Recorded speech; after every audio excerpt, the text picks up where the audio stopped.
Vous avez remarqué l'introduction de cet évangile. « Sois sans crainte, petit troupeau, votre Père a trouvé bon de vous donner le royaume. » Cette parole de Jésus à ceux qui étaient autour de lui, à ceux qui avaient la foi, comme nous l'a rappelé le seconde lecture, la foi nous permet d'avoir des choses que nous ne voyons pas, de connaître des choses qu'on ne peut pas saisir naturellement et à être certain des promesses, que les promesses vont s'accomplir. Donc à ceux qui étaient autour de lui, Jésus dit ces paroles. Et aujourd'hui, c'est à nous qu'il les dit. Ce sont des paroles de tendresse, d'encouragement et d'espérance. Quand Jésus dit « Votre Père a trouvé bon de vous donner le royaume », ce n'est pas une incertitude, ce n'est pas peut-être, c'est une certitude au contraire. Par la foi, nous sommes arrivés dans cette cathédrale et par la foi, Jésus nous dit « Vous avez le royaume ». C'est certain, il est acquis. Il nous faut maintenant y croire comme nos aïeux y ont cru, comme nous l'a dit la seconde lecture. C'est pour cela que nous pouvons affirmer tranquillement chaque dimanche, à chaque messe, nous attendons, Seigneur, le bonheur que tu promets et l'avènement de Jésus-Christ, notre Sauveur. Le Seigneur Jésus ne s'arrête pas là, il décrit aussitôt les exigences qui incombent à ceux qui croient et à ceux qui ont entendu cette promesse, où Jésus nous dit, nous traite de petits troupeaux tendrement et nous invite à ne rien craindre. Il nous invite à vivre les exigences de l'Évangile, car comme à la fin de l'Évangile, il nous est rappelé, à qui l'on a beaucoup donné, on demandera beaucoup, à qui l'on a beaucoup confié, on réclamera davantage. À nous de répondre à cet appel. Alors comment faire ? Déjà, accueillir la parole de Dieu.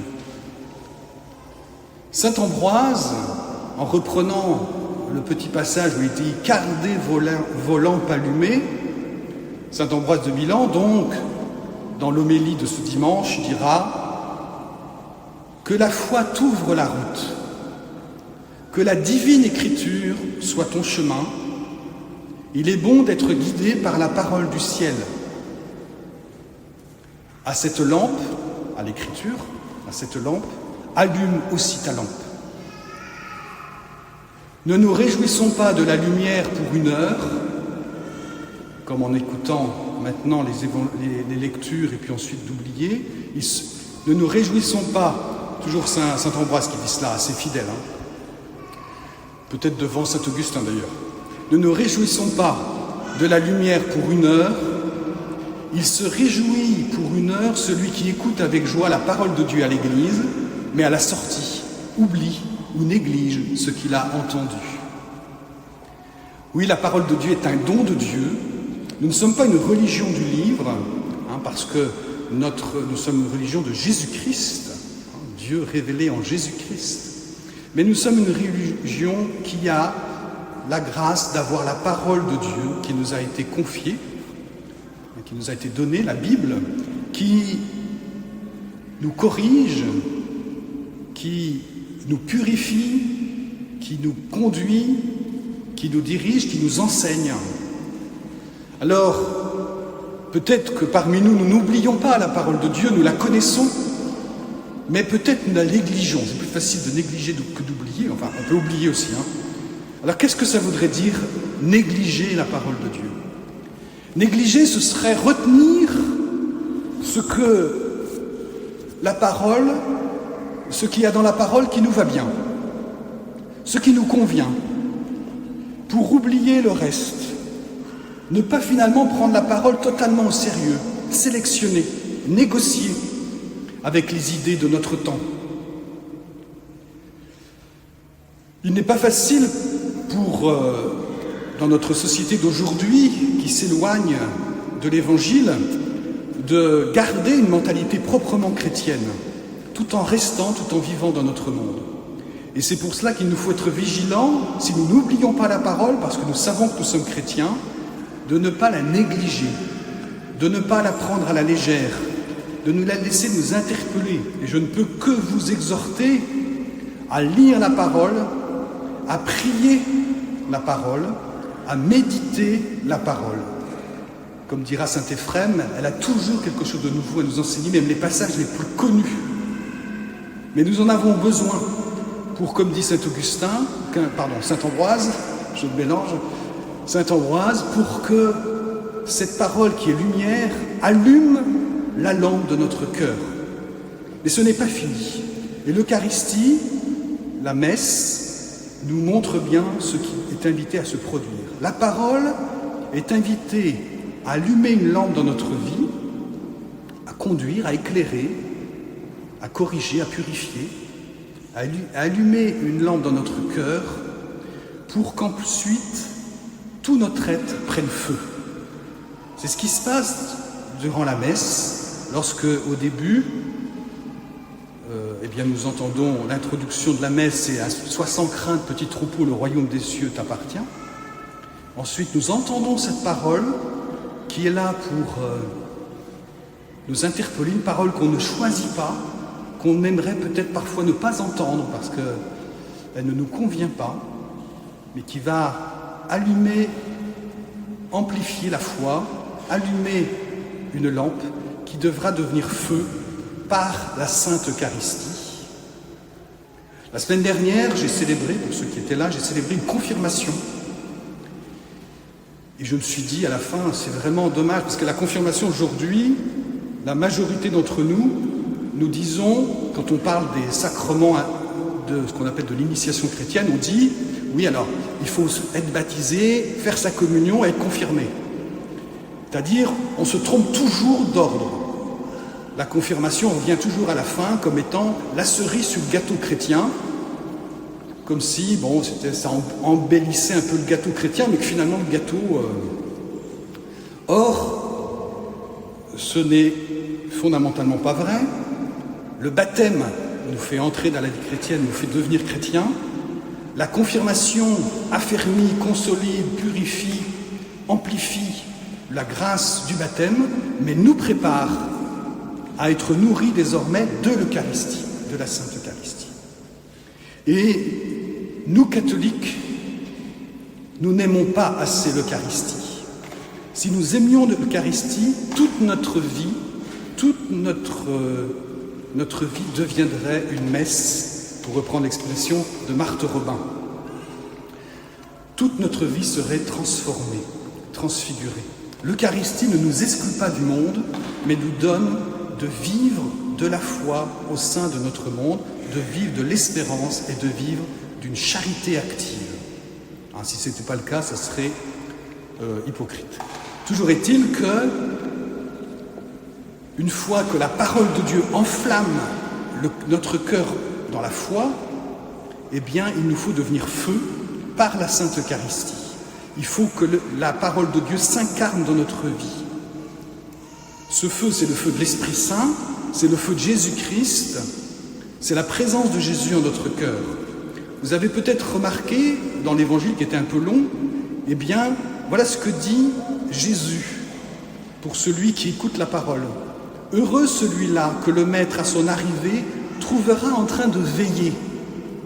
Amen, je vous le dis, c'est lui, le Maître, c'est lui qui, la ceinture autour des reins, les fera prendre place à table et passera pour les servir. » C'est le mystère de l'Eucharistie. C'est le Christ qui nous sert. C'est pour ça que, normalement, lorsqu'on n'est pas trop nombreux, lorsque les fidèles ne sont pas trop pressés, c'est que le prêtre qui donne l'Eucharistie, parce que c'est Jésus qui nous sert. C'est pas n'importe... J'allais dire, c'est pas n'importe qui, c'est pas bien pour les fidèles qui nous aident à donner l'Eucharistie, mais l'idée, c'est Jésus qui nous sert. Alors, on ne le fait pas, et on ne peut plus le faire aujourd'hui, parce que, à la sortie de la messe, comme on me l'a dit une fois il n'y a pas longtemps, la communion était trop longue. Donc, on ne le fait pas. Et on demande à des fidèles de nous aider, ce qui est très bien, l'Église le permet, et on le fait volontiers, mais on perd le signe. On perd un peu le signe, c'est un peu dommage. Alors aujourd'hui, je vous préviens, on sera 4 à donner la communion. Allez à tous ceux qui donnent la communion, pas de préférence pour le prêtre, parce que à partir du moment où ils sont délégués par l'Église, il n'y a aucun problème. Mais c'est plus dans le domaine du signe liturgique que je vous parlais. Toujours est-il que c'est Jésus qui nous dit « prends place ici », qui nous a invités à cette messe, qui nous dit « prends place » et qui va passer pour nous servir tout à l'heure, pour nous donner l'Eucharistie qui est un feu. J'aime beaucoup ce thème du feu autour de l'Eucharistie. Tout à l'heure, nous aurons donc Magdeleine qui va faire sa première communion. C'est un feu qui l'habite déjà, mais qui va s'amplifier grâce à la Sainte Eucharistie. On ne l'aime pas assez, on ne la contemple pas assez, l'Eucharistie. L'Eucharistie permet de transfigurer nos vies. Elle est un remède et une anticipation du ciel. C'est notre vraie nourriture. La messe, c'est le ciel sur la terre. Le Padre Pio dira aussi que ce sont les pleurs de Dieu, la messe. C'est la plus grande preuve d'amour que Dieu nous a fait. C'est le sacrifice eucharistique, en lien évidemment avec le sacrifice de la croix. Alors, encore une citation et c'est fini. Sainte Catherine de Sienne voyait, une docteure de l'Église, Sainte Catherine de Sienne voyait à la messe, comme vous là, comme moi, nous sommes à la messe, elle voyait l'autel entouré de flammes, vous voyez-vous, entouré de flammes, l'hostie apparaissant comme un charbon ardent, entrant en elle comme une étincelle de feu. On pourrait citer de nombreux saints faisant des expériences équivalentes, en commençant par saint Éphrem qui a fait un commentaire extraordinaire sur l'Eucharistie comme un feu. Demandons au Seigneur que nous découvrions la beauté, la grandeur de l'Eucharistie. Quand on est à l'Eucharistie, c'est merveilleux, il n'y a rien à faire. Ouvrir son cœur, dire oui, accepter la conversion, ça c'est pas facile, puis se laisser faire, il n'y a rien à faire, tout est donné. C'est beaucoup moins difficile que d'aller se confesser, quand même. Voilà, il faut aller se confesser quand même. Voilà. Je termine là-dessus, sur cette exhortation, cette invitation à aimer l'Eucharistie, à la laisser nous transformer pour que toute notre vie soit transformée, que toute notre vie devienne une messe, toute notre vie devienne charité, foi et espérance. Et je termine par cette petite invitation. La dernière partie de l'Évangile, Pierre pose une question. Il dit, est-ce que c'est pour nous ou c'est pour tout le monde? Et Jésus, de la façon dont il répond, eh bien, il ne met pas les apôtres et donc les pasteurs dans une bonne situation. Les pasteurs sont sévèrement visés dans la fin de cet évangile. Et je vous invite à prier pour eux. Il est même dit que s'ils font mal leur travail, ils seront traités comme des païens. C'est pour ça qu'en enfer, il peut y avoir des prêtres. En théorie. J'en sais rien, je ne suis pas allé voir. Mais voilà, c'est pas une... Voilà. Les pasteurs sont sévèrement visés. Priez pour eux, priez pour le Saint-Père, priez pour nos évêques, priez pour vos prêtres et soutenez-les. Pas en les critiquant, parce que ça n'aide pas toujours beaucoup, mais soutenez-les en essayant de les aider du mieux que vous pouvez. Amen.